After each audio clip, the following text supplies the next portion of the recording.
بسم اللہ الرحمن الرحیم نحمدہ ونصلی ونسلم علی رسول الکریم اما بعد۔ معزز حاضرین و ناظرین، جامعہ انواریہ انٹرنیشنل کی جانب سے مسند امام اعظم ابو حنیفہ رحمۃ اللہ علیہ کا سلسلہ وار درس جاری ہے، اور کتاب الرہن تک کے ابواب اس میں تفصیل سے ذکر کیے جا چکے ہیں۔ آج کتاب الشفاء کا آغاز ہے۔ شفاء کے کتاب البیوع کے بعد لانے کی وجہ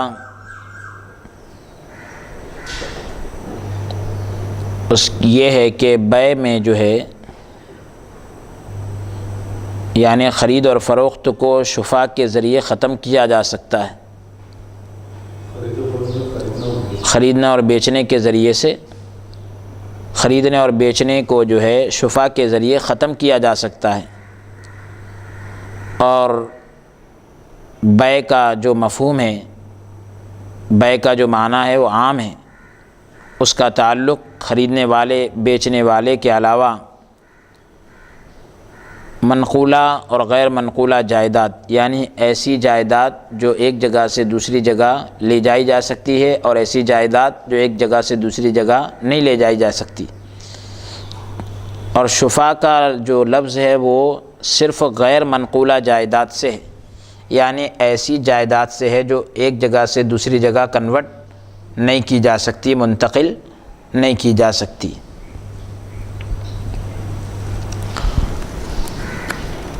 اب کوئی آدمی اپنا مکان بیچنے کا یا پھر دوسرے مقام پر منتقل ہونے کا پروگرام بنا لیتا ہے، تو انسان کا اخلاقی اور شرعی تقاضا ہے کہ مکان بیچنے سے پہلے اپنے پڑوسی کو خبر کر دے،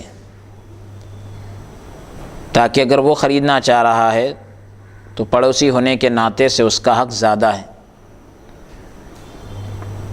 اگر اس سے پوچھے بغیر بیچ دیا تو ہو سکتا ہے کہ کوئی چور و چکا مکان خرید لے،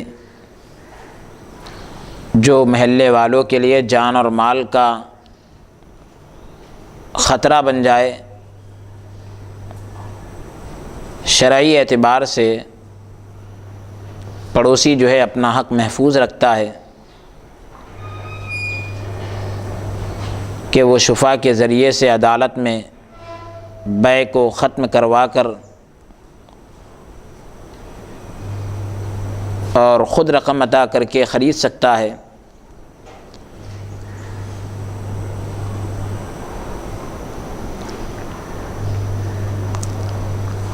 اور اسی طریقے سے ایسی جائیداد میں شفاء ہوتا ہے جو غیر منقولہ ہو۔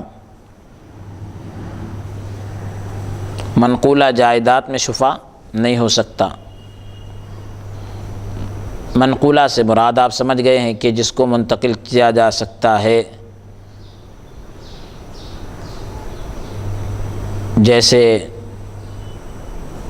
بنڈی وغیرہ ہوتی ہے، اور ٹیبل وغیرہ ہوتی ہے، چیئر وغیرہ ہوتی ہے، ساری چیزیں یہ ایک جگہ سے دوسری جگہ لے جائی جا سکتی ہے۔ اس میں شفاء کا حقدار نہیں بنے گا کوئی۔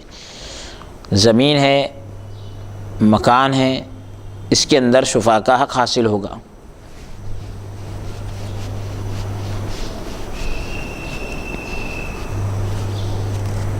پہلا باب امام ابو حنیفہ رحمۃ اللہ علیہ نے قائم کیا ہے، باب ما جاء فی الشفاعۃ۔ شفاء کا بیان اور حدیث پاک ذکر کی ہے۔ حدیث پاک کا نمبر ہے 349۔ ابو محمد کتب الیہ ابن سعید بن جعفر عن سلیمان رضی اللہ عنہ قال قال رسول اللہ صلی اللہ علیہ وسلم الجار احق بشفاعتہ۔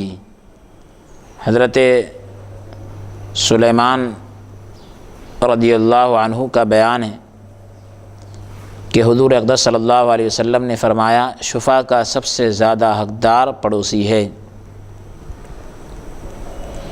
یہ ایک اختلافی مسئلہ ہے کہ شریک جائیداد شفاء کا زیادہ حقدار ہے یا پڑوسی؟ اس بارے میں ائمہ کرام میں اختلاف پایا جاتا ہے، یعنی جائیداد میں جو آدمی شریک ہے، پارٹنر ہے پراپرٹی کے اندر، وہ زیادہ حقدار بنے گا یا پڑوسی زیادہ حقدار بنے گا۔ امام شافعی، امام مالک، امام احمد بن حنبل رحمہم اللہ کے نزدیک پڑوسی کی بنسبت جو پراپرٹی میں شریک ہے وہ حق شفاء کا زیادہ حقدار ہے، اور انہوں نے حضرت جابر بن عبداللہ رضی اللہ عنہ کی روایت سے دلیل پیش کی، جس کے الفاظ یہ ہے: قضى النبی صلی اللہ علیہ وسلم بالشفاعة في كل ما لم يقسم فإذا وقعت الحدود وصرفت الطرق فلا شفاعة، صحیح رواہ البخاری، کہ حضور اقدس صلی اللہ علیہ وسلم نے ہر اس چیز میں شفاء کا حکم دیا جو تقسیم یعنی ڈیوائڈ نہ کی گئی ہو، جب تقسیم عمل میں آ جائے اور راستے الگ الگ ہو جائیں تو اب شفاء نہیں ہوگا۔ امام اعظم ابو حنیفہ رحمۃ اللہ علیہ کہتے ہیں کہ پڑوسی بھی جو ہے شفاء کا حقدار ہے،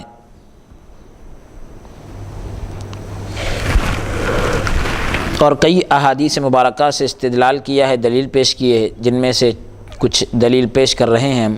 حضرت رافع بن خدیج رضی اللہ عنہ کی روایت، جس کے الفاظ یہ ہیں: انہ سمع النبی صلی اللہ علیہ وسلم یقول الجار احق بشفاعۃ، رواہ البخاری۔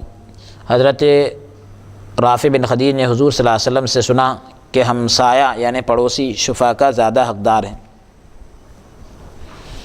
عبد الملک بن سلیمان رضی اللہ عنہ کا بیان ہے: الجار احق بشفاعۃ ينتظر به وان كان غائبا اذا كان طريقهما واحدا، کہ پڑوسی شفاء کا زیادہ حقدار ہے، اگر وہ غائب ہو تو اس کا انتظار کیا جائے گا جبکہ دونوں کا راستہ ایک ہو۔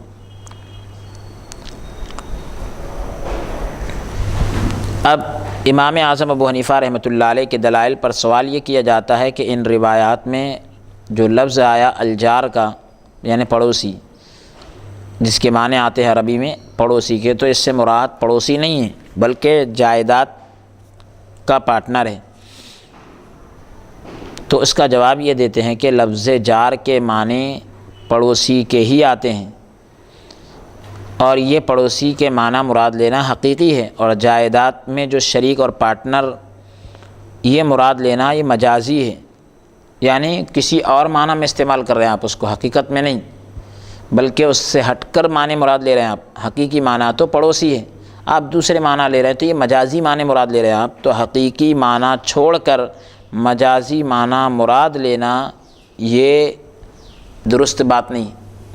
ہاں کوئی الگ کوئی مضبوط وجہ ہو، ٹھوس وجہ ہو تو لے سکتے ہیں، یا حقیقت پر عمل کرنا مشکل ہے تو مجاز کی طرف جاتے ہیں۔ جب حقیقت پر ہی عمل ہو جا رہا ہے، حقیقی طور پر پڑوسی مراد لے تو کوئی خرابی لازم نہیں آتی، تو پھر مجاز کی طرف جانے کی ضرورت نہیں ہے۔ اور ہماری طرف سے ان حضرات کی دلیل کا جواب یہ دیا جاتا ہے کہ اس روایت میں کوئی کلمہ حصر نہیں ہے، حصر کے معنی اسی پر پورا ڈیپینڈ نہیں ہے کہ جو شریک جائیداد کے مفہوم کو واضح کرے، لہذا اس روایت سے مراد بھی پڑوسی ہے نہ کہ شریک جائیداد۔ شریک جائیداد مراد نہیں ہے بلکہ پڑوسی ہی مراد ہے۔ حدیث مبارکہ کا نمبر ہے 350۔ ابو حنیفہ عن عبد الکریم عن المسور بن مخرمة قال اراد سعد بیع دار فقال لجاره خذها ب700 فإني قد أعطيت بها 800 درهم ولكن أعطيتكها لأني سمعت رسول الله صلى الله عليه وسلم يقول الجار أحق بشفاعته۔ وفي رواية عن المسور عن رافع بن خديج رضي الله عنه قال عرض علي سعد بيتا فقال له خذه أما إني قد أعطيت به أكثر مما تعطيني ولكنك أحق به فإني سمعت رسول الله صلى الله عليه وسلم يقول الجار أحق بشفاعته۔ وفي رواية عن المسور عن رافع مولى سعد أنه قال لرجل يعني سعدا خذ هذا البيت ب400 فيقول أما إني أعطيت 800 درهم ولكن أعطيتكه لحديث سمعته من رسول الله صلى الله عليه وسلم يقول الجار حق بشفاعته. وفي رواية عن سعد بن مالك رضي الله عنه أنه عرض بيتا على جاره ب400 درهم وقال وقد أعطيت 800 ولكن سمعت رسول الله صلى الله عليه وسلم يقول الجار حق بشفاعته.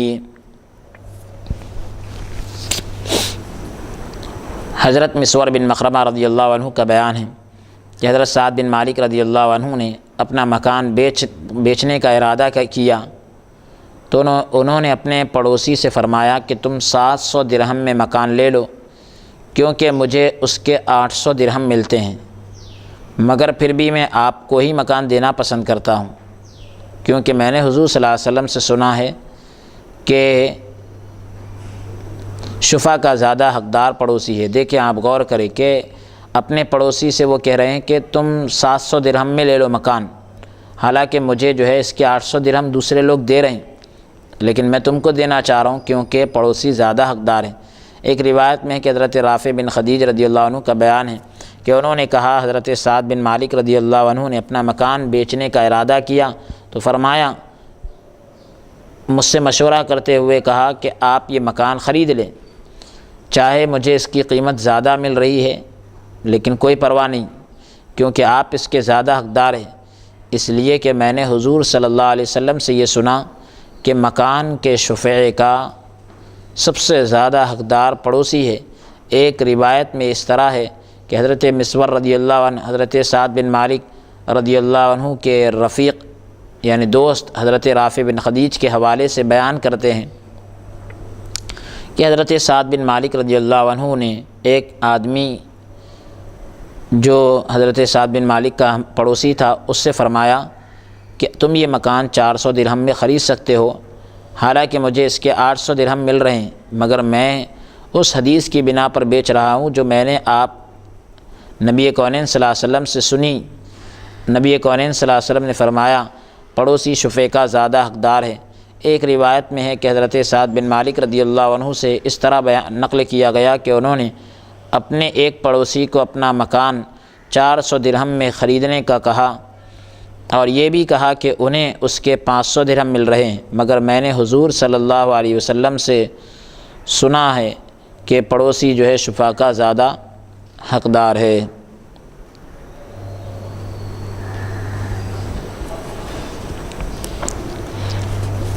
آٹھ 800 درہم کا روایت میں تذکرہ موجود ہے۔ اب حق شفا کے حوالے سے چند فقہی مسائل۔ تو اس سلسلے میں تمام فقہاء اکرام کا اس بات پر تو اتفاق ہے کہ تمام جائیداد کے جتنے شریک ہوں گے، پارٹنر ہوں گے، ان کو حق شفا حاصل ہوتا ہے، لیکن امام اعظم ابو حنیفہ رحمۃ اللہ علیہ کے نزدیک زیادہ مستحق قرابت دار یعنی جو گھر سے قرب دار یعنی گھر سے زیادہ قریب ہے یا زمین سے زیادہ ملے ہوئے جو لوگ ہیں ان کو ملے گا، یعنی ہمسائے اور پڑوسی کو ملے گا۔ اب حق شفا میں سنت طریقہ یہ ہے کہ بیچنے سے پہلے اپنے پڑوسیوں کو باخبر کر دے، اپنے پارٹنر جو جائیداد کے ان کو باخبر کر دے۔ جو جائیداد مشترک ہے یعنی اس میں کئی لوگوں کا حصہ ہے اور غیر منقولہ ہے، اس کو ایک جگہ سے دوسری جگہ نہیں لے جایا جا سکتا، تو اس کو بیچنے کے وقت شریک جائیداد بھی حق شفا کر سکتا ہے اور پڑوسی بھی، دونوں یعنی دعویٰ کر سکتے ہیں کہ ہم لینا چاہ رہے ہیں۔ شرعی اعتبار سے حق شفا جو ہے غیر منقولہ جائیداد یعنی جن کو کنورٹ نہیں کیا جا سکتا، مثلا گھر، زمین، باغ وغیرہ، ان میں تو درست ہو سکتا ہے لیکن جائیداد منقولہ میں نہیں۔ جائیداد منقولہ سے مراد وہی جن کو ایک جگہ سے دوسری جگہ لے جایا جا سکتا ہو۔ مبیع یعنی جس چیز کو بیچا جا رہا ہے اس کی قیمت بیچنے کے مطابق یعنی رقم ادا کر کے شفیع جائیداد حاصل کر سکتا ہے۔ مبی کی جو قیمت ہے، مکان کی جو قیمت ہے، وہ اس کے مطابق جو ہے رقم ادا کر کے شفیع جائیداد حاصل کر سکتا ہے۔ اب جائیداد کا جو پارٹنر ہے یا پڑوسی ہے، وہ جائیداد کے خریدی اور بکری کے بارے میں سنتے ہی اپنے شفیع ہونے کا اعلان کرے کہ بھائی میں اس کو جو ہے خریدنا چاہ رہا ہوں اور میں اس کا زیادہ حقدار ہوں۔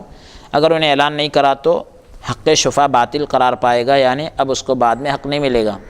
جیسے ہی اس کو پتہ چلے کہ یہ بک رہا ہے مکان، تو فوری جو ہے وہ جا کر اس سے ملے اور کہے کہ مجھے شفا کا حق حاصل ہے، یعنی اس مکان کا میں زیادہ حقدار ہوں، اور پھر خرید لے، جا کر معاملہ طے کر لے۔ اگلی حدیث مبارکہ کا نمبر ہے 351۔ ابو حنیفہ عن علی بن الاقمری عن مسروق عن عائشہ رضی اللہ عنہ قالت قال النبی صلی اللہ علیہ وسلم اذا اراد احدکم ان یضع خشبۃ فی حائطہ فلا یمنعہ۔ حضرت عائشہ صدیقہ رضی اللہ عنہ کا بیان ہے کہ حضور اقدس صلی اللہ علیہ وآلہ وسلم نے فرمایا، جب تم میں سے کوئی آدمی اپنی لکڑی اپنے ہمسائے کی دیوار پر رکھنے کا ارادہ کرے تو وہ اسے منع نہ کرے، یعنی پڑوسی کو بھی چاہیے کہ اپنے بھائی کو دیوار پر لکڑی رکھنے کی اجازت دے دے۔ ایسا نہ ہو کہ دل چھوٹا کر کے آپس کے اندر، دلوں کے اندر نا اتفاقی پیدا کر لی جائے۔ ایک مسلمان کے دوسرے مسلمان پر مشہور 4 حقوق ہیں کہ جب ملاقات ہو تو سلام کرے، ضرورت پیش آئے تو اس کو پورا کرے، بیمار ہو جائے تو اس کی عیادت کرے، اور جب انتقال ہو جائے تو اس کی نماز جنازہ میں شرکت کرے۔ بعض روایت میں کچھ چھینکنا آئے تو پھر اس پر یرحمک اللہ وغیرہ بھی کہے۔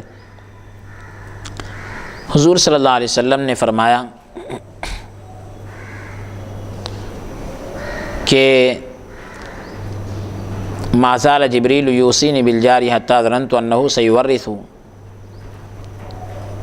حضرت جبرائیل علیہ السلام مسلسل حضور صلی اللہ علیہ وسلم کو پڑوسی کے بارے میں بتاتے رہے، یہاں تک کہ حضور کو ڈر لاحق ہو گیا کہ پڑوسی وراثت کا حقدار قرار دیا جائے گا، ایسا لگتا تھا۔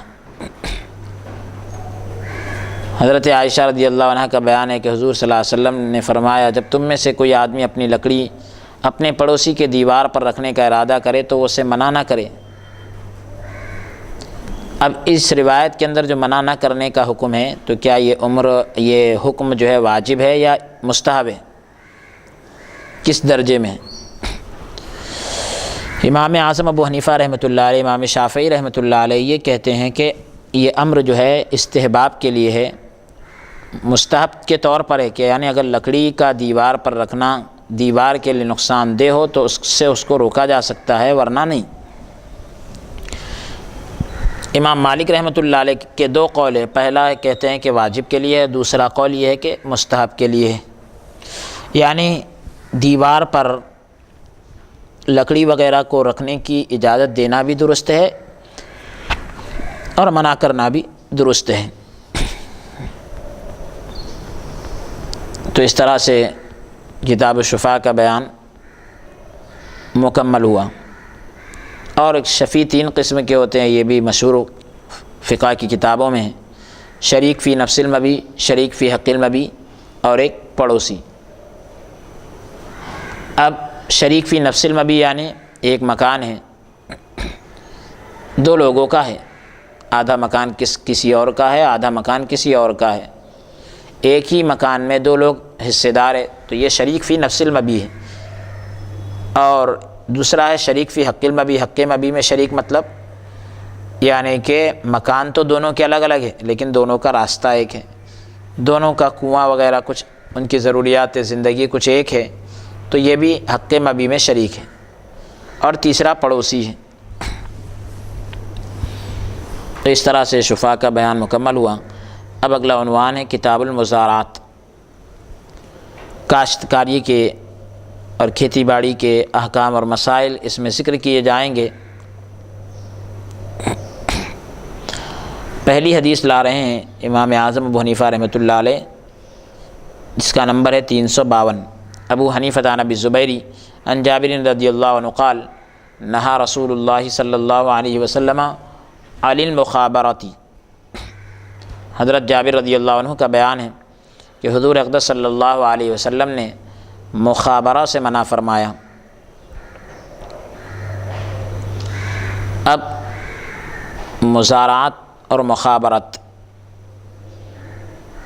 اس کا مفہوم کیا ہے، اس کے معنی کیا ہے، اور زمین وغیرہ کو بٹائی پر دینے کی شرعی حیثیت کیا ہے۔ اب مخابرت کے معنی آتے ہیں زمین کو بٹائی پر دینا، جبکہ بیج جو ہے کاشتکار کے ذمے ہو، کسان کے ذمے ہو۔ مزارعات کا مطلب کیا ہے؟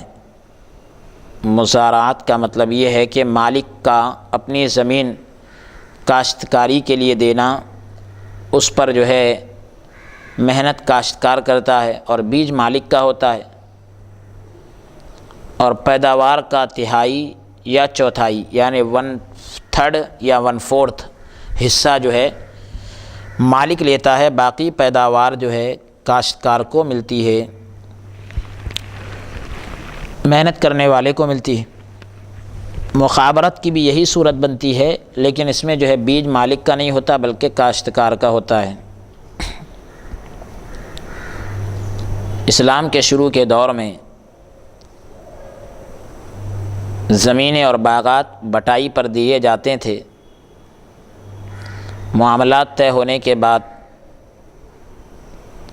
دونوں گروپ میں یعنی بٹائی پر دینے والا اور لینے والا دونوں میں جھگڑوں کی صورتحال پیدا ہو جاتی تھی، اس میں روز بروز اضافہ ہوتا رہا، تو حضور صلی اللہ علیہ وسلم نے وقتی طور پر اس سے منع کر دیا تھا کہ ایسا بٹائی وغیرہ پر دینا جائز نہیں ہے، لینا بھی جائز نہیں ہے۔ حدیث پاک جو ابھی ہم نے ذکر کی، نہا رسول اللہ صلی اللہ علیہ وسلم عن المخابرتی، اس بنیاد پر، اور ابھی اس کے بعد اور ایک حدیث آ رہی ہے، اس کی بنیاد پر امام اعظم ابو حنیفہ، امام مالک، امام ظفر رحمہم اللہ کے نزدیک مزارعات اور مخابرت منع اور ناجائز ہے۔ کثیر تعداد میں صحابہ کرام، تابعین، تبع تابعین بھی یہی کہتے تھے، لیکن اس مسئلے کو بڑی غور سے سمجھے ہم کہ یہ کس صورت میں ناجائز ہے، کس صورت میں جائز ہے۔ امام شافعی، امام احمد بن حنبل، امام ابی یوسف اور امام محمد رحمہم اللہ، یہ حضرات بھی مزارعات اور مخابرت کو جائز قرار دیتے ہیں۔ اس مسئلے میں امام اعظم ابو حنیفہ اور امام مالک رحمۃ اللہ علیہ کے مسلک پر فتویٰ نہیں ہے، بلکہ صاحبین اور امام شافعی، امام احمد بن حنبل کے قول پر فتویٰ ہے، یعنی امام اعظم ابو حنیفہ کے شاگرد جو ہے امام ابو یوسف اور امام محمد رحمہ اللہ، ان کے قول پر فتویٰ دیا جاتا ہے۔ اب زمینوں اور باغات کو بٹائی پر دینے کا جو جائز ہونا ہے، اس کے حوالے سے بھی چند دلائل ہیں۔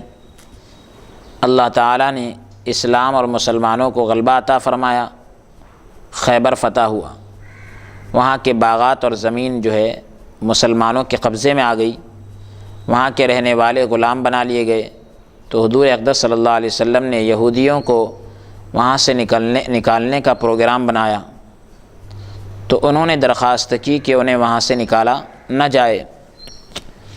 پیارے آقا علیہ الصلوۃ والسلام نے ان کی معروضات کو تسلیم کرتے ہوئے فرمایا کہ یہاں کی زمینیں اور باغات ہمارے ہوں گے، ان میں کاشتکاری اور باغبانی کی خدمت تم انجام دو گے، جبکہ پیداوار کا آدھا حصہ تمہارا اور آدھا ہمارا ہوگا۔ ملا علی قاری رحمۃ اللہ علیہ نے مشکات شریف کی شرح میں اس کو لکھا ہے۔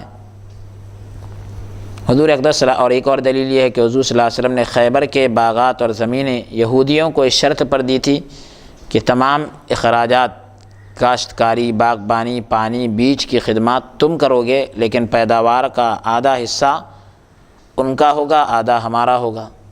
بخاری شریف کے اندر یہ روایت موجود ہے۔ تو ان روایات سے زمین اور باغات کو بٹائی پر دینے کا جواز ثابت ہو رہا ہے۔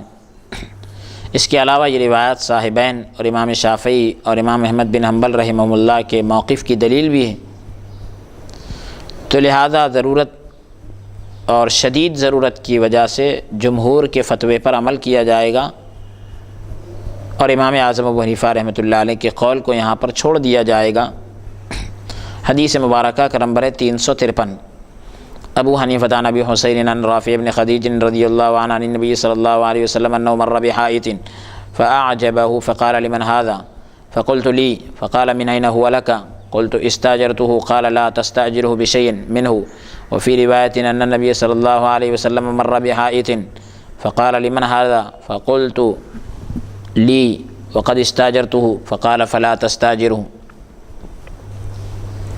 حضرت رافع بن خدیج رضی اللہ عنہ کا بیان ہے کہ ایک مرتبہ حضور اقدس صلی اللہ علیہ وسلم کا گزر ایسے باغ کے پاس سے ہوا جو حضور علیہ الصلاۃ والسلام کو اچھا لگا۔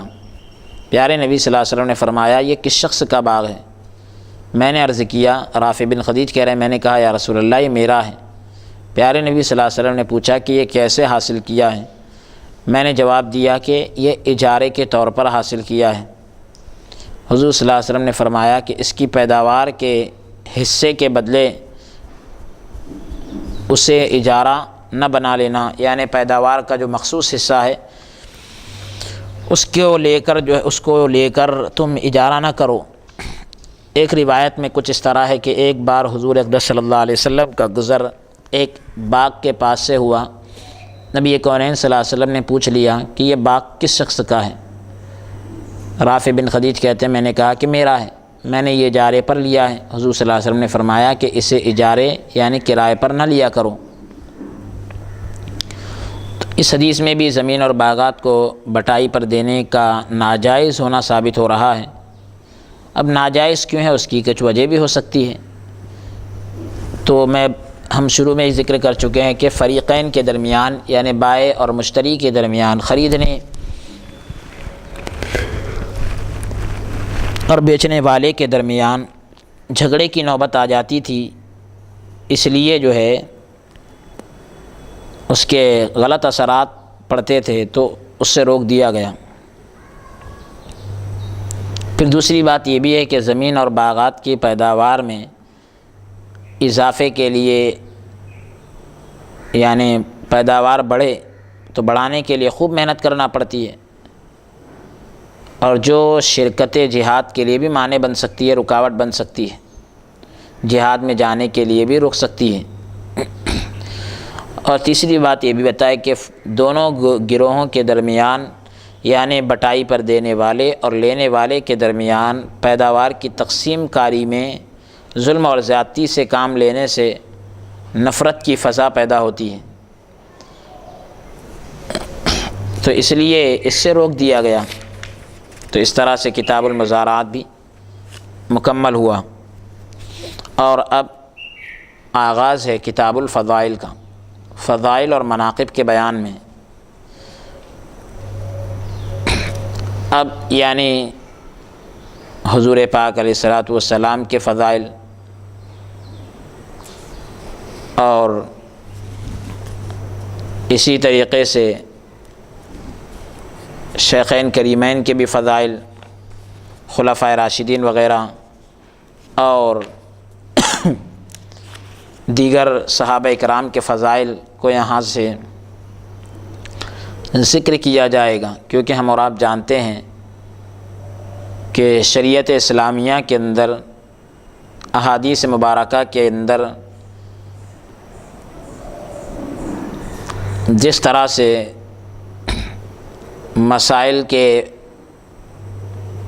کا ایک بڑا حصہ ہے، اسی طرح سے فضائل اور مناقب کا بھی ایک بڑا حصہ ہے، اور اس کو بھی جگہ دی جاتی ہے۔ تو پہلا باب ہی ذکر کر رہے ہیں امام اعظم ابو حنیفہ رحمۃ اللہ علیہ، باب فی فضائل النبی صلی اللہ علیہ وسلم، حضور اقدس صلی اللہ علیہ وسلم کے فضائل کا بیان۔ حدیث مبارکہ کا نمبر ہے 354۔ ابو حنیفہ عن الہیثم وربیعۃ عن انس رضی اللہ عنہ ان رسول اللہ صلی اللہ علیہ وسلم قبض وهو ابن 63 وقبض ابو بکر وهو ابن 63 وقبض عمر وهو ابن 63 رضی اللہ عنہما۔ حضرت انس بن مالک رضی اللہ عنہ کا بیان ہے کہ حضور اقدس صلی اللہ علیہ وسلم کے وصال کے وقت آپ کی عمر شریف 63 سال کی تھی۔ صدیق اکبر رضی اللہ تعالیٰ عنہ کا وصال یعنی ان کا انتقال بھی 63 سال کی عمر میں ہوا، اور فاروق اعظم رضی اللہ عنہ کی شہادت کے وقت بھی جو ہے ان کی عمر 63 سال تھی۔ تو یعنی تینوں کا انتقال اور تینوں کا وصال 63 سال کی عمر میں ہوا۔ حضور صلی اللہ علیہ وسلم 63 سال کی عمر میں وفات پائے۔ اسی طرح آپ کے 3 خلفاء حضرت ابوبکر صدیق، سیدنا فاروق اعظم، سیدنا علی کرم اللہ وجہ الکریم رضوان اللہ علیہ مجمعین، ان تمام کی عمر 63 سال کی تھی۔ حضور صلی اللہ علیہ وسلم کی مطابقت کہہ لیجیے، متابعت کہہ لیجیے، عمر میں بھی انہوں نے حضور کی پیروی کی ہے، اور حضرت عثمان غنی رضی اللہ عنہ کی عمر 80 سال تھی۔ تو یہ حضرات جو ہے اللہ تعالیٰ نے ان کو قبولیت عطا فرمائی اور یہ شرف بخشا کہ جس طرح انہوں نے دین کے تمام معاملات میں حضور صلی اللہ علیہ وسلم کی اطاعت اور پیروی کی ہے، دنیا سے جانے کے اندر بھی حضور کی اطاعت اور پیروی کی ہے۔ حدیث مبارکہ کا نمبر ہے 355۔ ابو حنیفہ عن یحییٰ بن سعید عن انس رضی اللہ عنہ قال بعث رسول اللہ صلی اللہ علیہ وسلم على رأس 40 سنة فأقام بمكة 10 وبالمدينة 10 وتوفي رسول الله صلى الله عليه وسلم وما في لحيته ورأسه 20 شعرة بيضاء۔ حضرت انس رضی اللہ عنہ کا بیان ہے کہ حضور اقدس صلی اللہ علیہ وسلم نے 40 سال کی عمر میں اعلان نبوت فرمایا، پھر 10 سال تک نبی کونین صلی اللہ علیہ وسلم مکہ مکرمہ میں رہے، اور 10 سال تک مدینہ طیبہ میں رہے، اور وصال کے وقت آپ علیہ الصلاۃ والسلام کی ریش مبارک میں اور سر مبارک میں یعنی داڑھی مبارک میں اور سر مبارک میں 20 بال بھی سفید نہیں تھے، یعنی 20 سے کم تھے۔ تو اب یہاں پر جو ہے مکہ مکرمہ میں 10 سال رہے جو آ رہا ہے، تو اس اعتبار سے حضور صلی اللہ علیہ وسلم کی عمر کو 60 سال تصور کیا جاتا ہے، اور حضور صلی اللہ علیہ وسلم کے عمر شریف کے بارے میں مختلف اقوال بھی ہے، اور ان کے درمیان کیسے جوڑ پیدا کیا جائے وہ بھی ہم ذکر کریں گے۔ تو 3 قول زیادہ مشہور ہے، ایک تو 60 سال، دوسرا 63 سال، اور تیسرا 65 سال۔ اب ان اقوالوں کو جوڑنے کی صورت یہ ہو سکتی ہے کہ 60 سال کے قول والوں نے کسر کو نظر انداز کرتے ہوئے صرف دہائیوں کو شمار کیا ہے، یعنی جو اوپر 3 آ رہے ہیں، عرب کے اندر قاعدہ ہوتا ہے ایسا عام طور پر، جیسے اگر 12 افراد ہے تو کہتے ہیں کہ 10 لوگ تھے، اگر ادھر 15 سے اوپر چلے گئے تو 20 کہہ دیتے ہیں، ایسے اگر 21-22 لوگ ہیں تو 20 کو ہی تصور کرتے ہیں، وہ 21ویں اور 22ویں عدد کو چھوڑ دیتے ہیں، دہائیوں کو شمار کرتے ہیں صرف۔ اور 63 سال کے کہنے والوں نے سال ولادت، سال وصال دونوں کو چھوڑ دیا، جس سال حضور کی پیدائش ہوئی اس کو بھی چھوڑ دیا، جس سال وصال با کمال ہوا اس کو بھی چھوڑ دیا۔ 65 سال کی عمر والوں نے حضور صلی اللہ علیہ وسلم کے ولادت کے سال کو بھی شمار کیا، وصال کے سال کو بھی شمار کیا، جو آپ کی وصال کا جو سال تھا اس کو بھی شمار کیا۔ تو اب لیکن اتنا باخبر ہونا چاہیے کہ 63 سال والا جو قول ہے وہ زیادہ صحیح ہے۔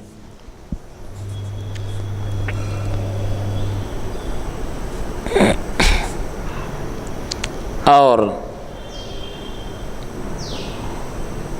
ہم نے ساری چیزیں بتلا دی۔ اب اگلا باب ہے باب ما جاء یعرف النبی صلی اللہ علیہ وسلم بریح الطیب۔ پیارے نبی صلی اللہ علیہ وسلم اپنی خوشبو کے ذریعے سے پہچانے جاتے تھے، اس بارے میں یہ باب قائم کیا، بڑا پیارا عنوان لائے ہیں۔ حدیث مبارکہ کا نمبر ہے 356۔ ابو حنیفہ عن ابی الزبیر عن جابر رضی اللہ عنہ قال کان النبی صلی اللہ علیہ وسلم یعرف بریح الطیب اذا اقبل من اللیل۔ حضرت جابر رضی اللہ عنہ کا بیان ہے کہ حضور اقدس صلی اللہ علیہ وآلہ وسلم جب رات کے وقت تشریف لاتے تو خوشبو کی مہک کی وجہ سے آپ پہچانے جاتے تھے۔ اللہ تعالیٰ نے اپنے محبوب پاک صلی اللہ علیہ وسلم کو خصوصی کمالات سے نوازا۔ ان میں سے ایک کمال یہ بھی تھا کہ آپ کے پسینے مبارک اور جسم مبارک میں خوشبو جیسی مہک رکھی تھی۔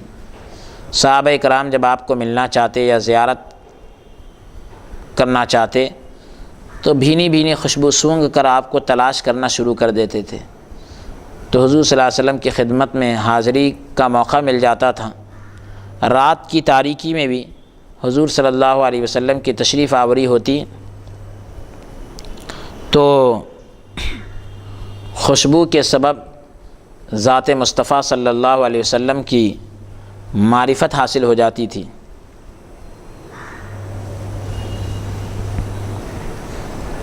اور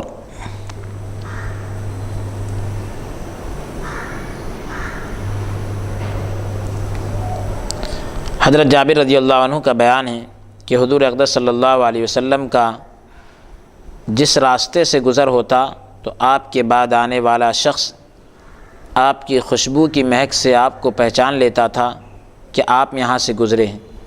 سنن دارمی کے اندر یہ روایت ہے۔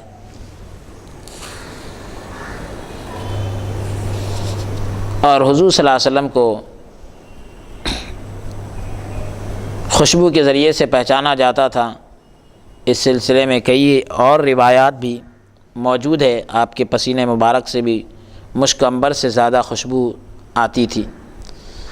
حدیث مبارکہ کا نمبر ہے 357۔ ابو حنیفہ عن حماد عن ابراہیم عن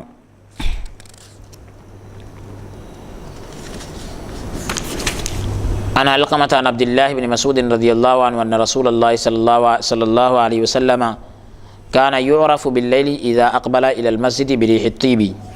حضرت عبداللہ بن مسعود رضی اللہ عنہ کا بیان ہے کہ حضور صلی اللہ علیہ وآلہ وسلم جب رات کے وقت مسجد میں تشریف لاتے تو خوشبو کی مہک سے آپ علیہ الصلاۃ والسلام کی پہچان ہو جاتی تھی۔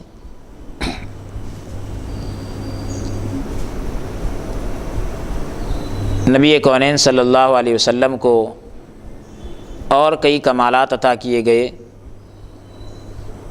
ان میں سے ایک کمال روئے زمین کا مسجد ہونا۔ تمام روئے زمین کو مسجد بنا دیا گیا، کہیں پر بھی نماز پڑھی جائے نماز ادا ہو جاتی ہے۔ اسی طریقے سے پوری زمین کا آلہ طہارت یعنی تیمم کا ذریعہ بنا دینا، پاکی حاصل کرنے کا ذریعہ بنا دینا، مال غنیمت کا حلال ہونا وغیرہ وغیرہ اور بھی بہت ساری چیزیں ہیں۔ اگلا باب ہے باب من زاد عند قضاء الدین۔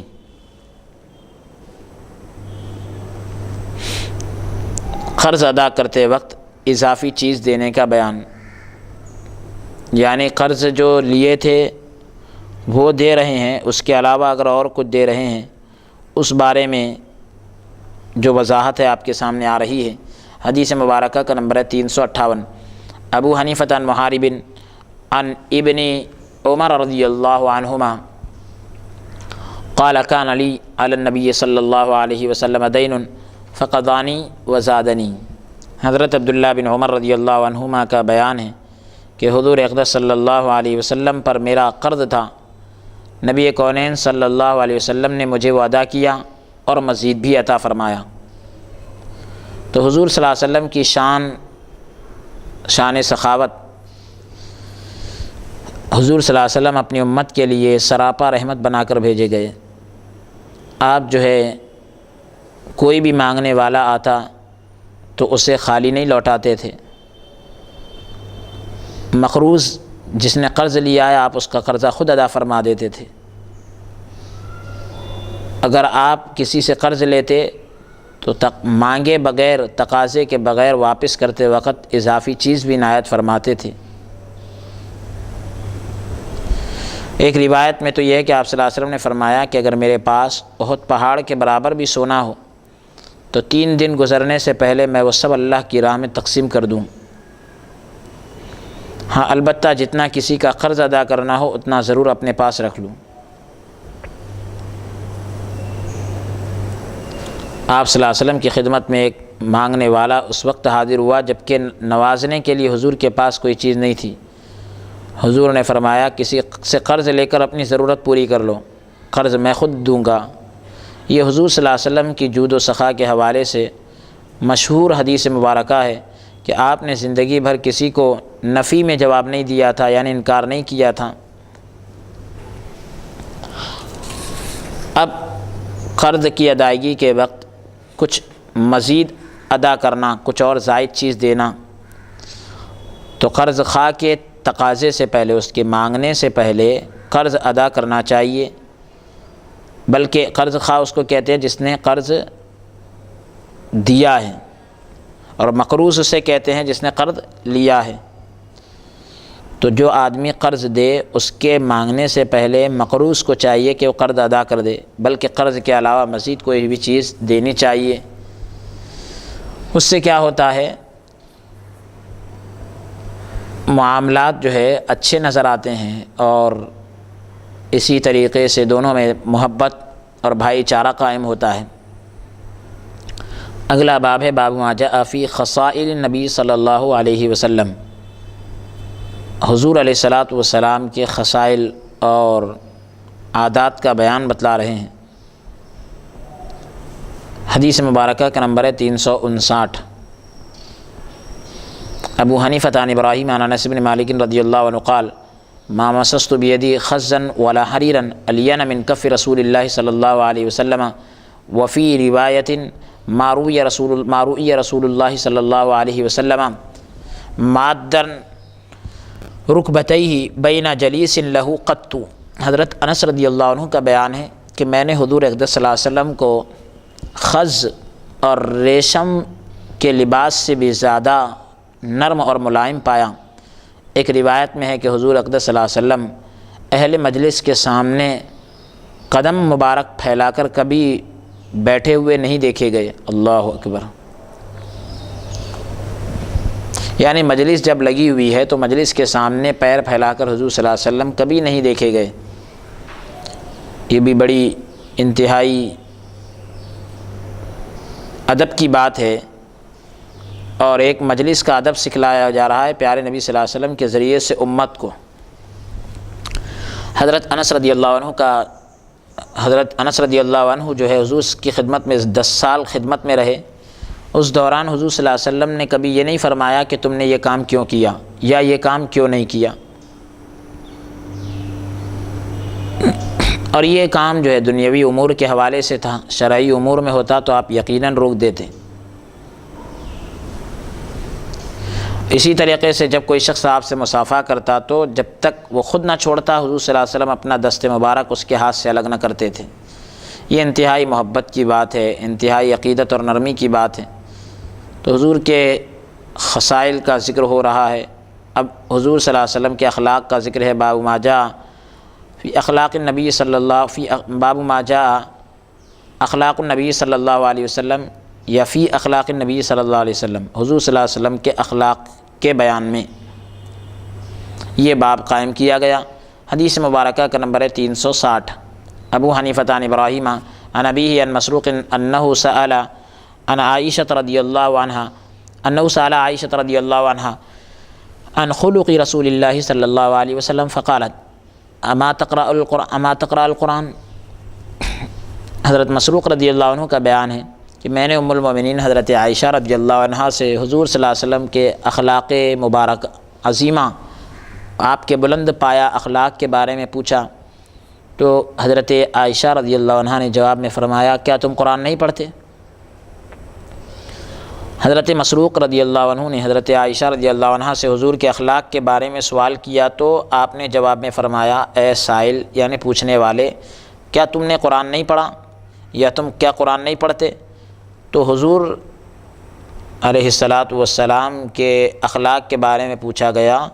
ام المومنین سیدتنا عائشہ رضی اللہ عنہا کے اس نے جو فرمایا کہ کیا تم قرآن نہیں پڑھتے، اس کا مطلب ائمہ اکرام نے اپنے اپنے اعتبار سے بیان کیا۔ بعض حضرات یہ کہتے ہیں کہ ایک مطلب تو یہ کہ قرآن جو ہے اخلاقیات کو واضح کرتا ہے، دوسرا مطلب یہ ہے کہ حضور صلی اللہ علیہ وسلم ساری زندگی قرآن پر عمل کرتے رہے، تو یعنی آپ کے اخلاق کے کریمانہ بالکل قرآن کے مطابق تھے۔ یا پھر یہ کہ حضور صلی اللہ علیہ وسلم کی ذات گرامی قرآن کریم کی عملی تفسیر ہے، یا پھر یہ کہ آپ صلی اللہ علیہ وسلم کا اخلاق قرآن ہے، یا پھر یہ کہ حضور صلی اللہ علیہ وسلم کی ذات گرامی قرآن ناطق ہے، یا پھر ایک آیت کی طرف اشارہ ہے انک لعلی خلق عظیم۔ کیا تم قرآن نہیں پڑھتے کہ اللہ تبارک و تعالیٰ خود فرما رہا ہے اے محبوب آپ اخلاق کے بلند مرتبے پر فائز ہیں۔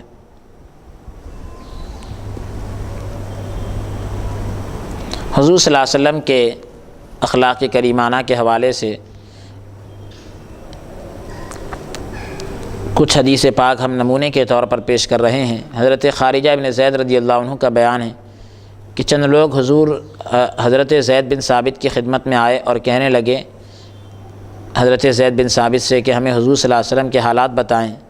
آپ نے جواب دیا میں کیا بتاؤں، میں جو ہے حضور صلی اللہ علیہ وسلم کا ایک پڑوسی تھا، آپ پر وحی کی جب صورت پیش آتی تو آپ مجھے بلاتے تاکہ میں وحی لکھ لوں، ہماری گفتگو دنیا کے بارے میں ہوتی تو آپ بھی گفتگو میں شامل ہو جاتے، اور آخرت کے ذکر کے وقت حضور صلی اللہ علیہ وسلم ہمارے ساتھ اس ذکر میں شامل ہو جاتے، جب ہماری گفتگو کھانے پینے سے متعلق ہوتی تو آپ علیہ الصلاۃ والسلام اس میں بھی حصہ لیتے تھے۔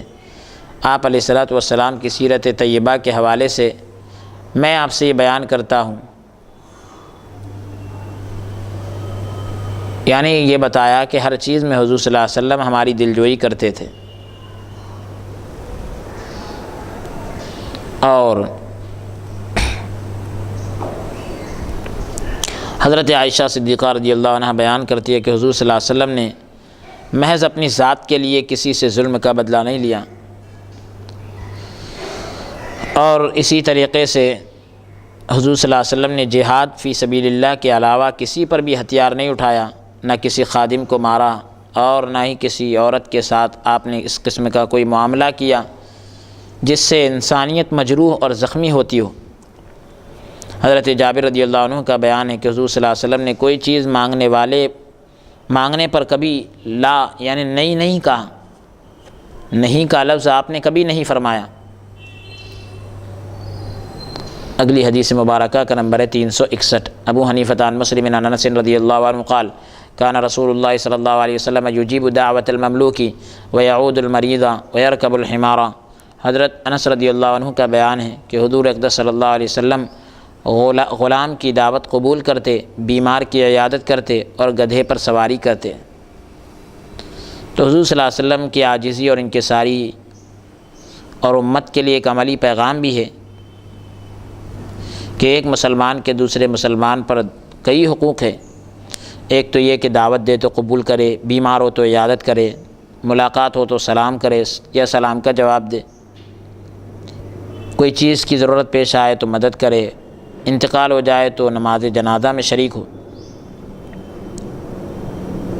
تو حضور صلی اللہ علیہ وسلم کا ایک امتیازی وصف یہ بھی ہے کہ آپ علیہ الصلاۃ والسلام نے جن معاملات کے بارے میں اپنی امت کو تعلیم دی، تربیت فرمائی، پیارے آقا علیہ الصلاۃ والسلام نے خود بھی اس پر عمل کر کے دکھایا۔ اس حدیث میں 3 اہم امور کے بارے میں حضور صلی اللہ علیہ وسلم نے اپنی امت کو عملی پیغام دیا ہے۔ پیارے نبی صلی اللہ علیہ وسلم بڑے چھوٹے، امیر اور غریب اور آزاد اور غلام کی دعوت قبول کر لیتے تھے، اور اس میں حضور صلی اللہ علیہ وسلم کی عاجزی اور انکساری اور امت کے نام عملی پیغام بھی ہے۔ حضور صلی اللہ علیہ وسلم نے جہاں عیادت کرنے کی اہمیت بتلائی وہاں عیادت کے لیے خود آپ تشریف لے گئے، اور حضور صلی اللہ علیہ وسلم امام الانبیاء خاتم المرسلین ہونے کے باوجود بلکہ آپ صاحب اسرا اور صاحب معراج ہیں، اس کے باوجود حضور صلی اللہ علیہ وسلم نے گدھے جیسے معمولی جانور پر سواری کر کے اپنے عاجزی اور انکساری کو واضح فرما دیا، ثابت کر دیا کہ معمولی جانور پر سواری کرنے سے عظمت میں کمی نہیں آتی، بلکہ جانور یعنی وہ سواری کی شان بڑھ جاتی ہے۔ حدیث مبارکہ کا نمبر ہے 362۔ ابو حنیفہ عن حماد عن ابراہیم عن الاسود عن عائشہ رضی اللہ عنہ قالت کأنی انظر الى بیاض قدمی رسول اللہ صلی اللہ علیہ وسلم حیث اتى الصلاة فی مرضہ۔ ام المومنین سیدتنا عائشہ صدیقہ رضی اللہ عنہ کا بیان ہے کہ وہ فرماتی ہے کہ مجھے ایسا لگتا ہے کہ میں اس وقت بھی حضور صلی اللہ علیہ وسلم کے پاؤں مبارکہ کی سفیدی کو دیکھ رہی ہوں جب کہ حضور صلی اللہ علیہ وسلم مرض وصال کے دوران مسجد نبوی میں نماز کی ادائیگی کے لیے تشریف لے گئے۔ نماز مرض وفات میں حضور صلی اللہ علیہ وسلم نماز کی ادائیگی کے لیے جاتے تو آپ کو سہارا نبی کونین صلی اللہ علیہ وسلم نے جن لوگوں کے کندھوں پر دست مبارک کو رکھ کر سہارا لیا ہے تو وہ حضرت عباس بن عبد المطلب اور حضرت علی کرم اللہ وجہ الکریم ہیں۔ بعض روایت میں حضرت فضل بن عباس، حضرت اسامہ بن زید ہے۔ اس کے علاوہ اور بھی نام ذکر کیے جاتے ہیں۔ تب ان میں جوڑ کی صورت یہ ہے کہ کئی بار مسجد میں ادائیگی کے لیے گئے، ہر بار الگ الگ خادموں کو یہ سعادت ملی۔ نماز کی عملی تاکید بھی اس سے ملتی ہے کہ حضور صلی اللہ علیہ وسلم نے کس درجہ اہتمام فرمایا کہ قدم مبارک زمین پر برابر ٹک نہیں رہے تھے تو زمین پر گھس رہے تھے، جس کی وجہ سے لکیریں بنتی جا رہی تھی، اور یہ لکیر اس بات کی طرف اشارہ تھا کہ نبی کریم صلی اللہ علیہ وسلم کا راستہ بھی یہی ہے، اور جو حضور صلی اللہ علیہ وسلم کا راستہ ہے وہی اللہ کا راستہ اور صراط مستقیم ہے۔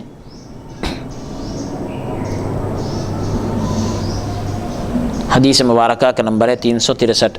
ابو حنیفہ عن حماد عن ابراہیم عن الاسود عن عائشہ رضی اللہ عنہ ان النبی صلی اللہ علیہ وسلم لما مرض المرض الذي قبض فيه استحل ان يكون في بيتي فأهللن له قالت فلما سمعت ان ذلك قمت مسرعة فكنست بيتي وليس لي خادم وفرشت له فراشا حشو مرفقته الإذخر فأتى رسول الله صلى الله عليه وسلم يهادي بين رجلين حتى وضع على فراشي۔ حضرت عائشہ صدیقہ رضی اللہ عنہ کا بیان ہے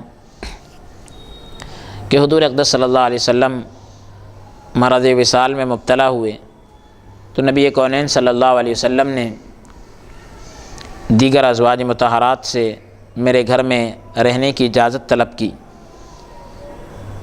جو ازواج مطہرات کی طرف سے حضور صلی اللہ علیہ وسلم کو اجازت دے دی گئی، یہ بات سنتے ہی میں نے جو ہے جلدی سے کھڑے ہو کر اپنے گھر کی صفائی کی، کیونکہ میرے پاس کوئی خادمہ نہیں تھی۔ حضور صلی اللہ علیہ وسلم کے لیے اذخر گھاس کا ایک گدا بچھایا جس کے تکیے کوہنی کے نیچے آتے تھے،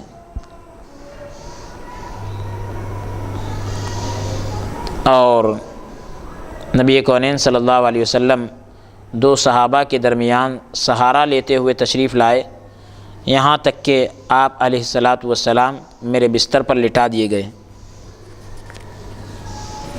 تو حضرت عائشہ صدیقہ رضی اللہ عنہ حضور صلی اللہ علیہ وسلم کے اس عمل کو بتا رہی ہیں، اور حضرت عائشہ رضی اللہ عنہ کے گھر میں ہی حضور صلی اللہ علیہ وسلم کا وصال باکمال ہوا، اور نبی کونین صلی اللہ علیہ وسلم کو وہیں پر دفن کیا گیا، آپ کا مزار اقدس وہیں پر موجود ہے۔ اگلا باب ہے باب ما جاء فی وفات النبی صلی اللہ علیہ وسلم، حضور اقدس صلی اللہ علیہ وسلم کے انتقال کا بیان۔ حدیث مبارکہ کا نمبر ہے 364۔ ابو حنیفہ عن یزید عن انس رضی اللہ عنہ ان ابا بکر رضی اللہ عنہ رأى عن رسول اللہ صلی اللہ علیہ وسلم خفة فاستأذنه إلى امرأته بنت خارجة وكانت في حوائط الأنصار وكان ذلك راحة الموت ولا يشعر فأذن ثم توفي رسول الله صلى الله عليه وسلم ثم توفي رسول الله صلى الله عليه وسلم تلك الليلة فأصبح فجعل الناس يترامون فأمر أبو بكر غلاما يستمع ثم يخبره فقال أسمعهم يقولون مات محمد صلى الله عليه وسلم فاشتد أبو بكر رضي الله عنه ويقول وأقطع ظهراه فما بلغ ابو بکر رضی اللہ عنہ المسجد حتى ظنوا انه لم يبلغ وارجف المنافقون فقالوا لو كان محمد صلی اللہ علیہ وسلم نبیا لم يمت.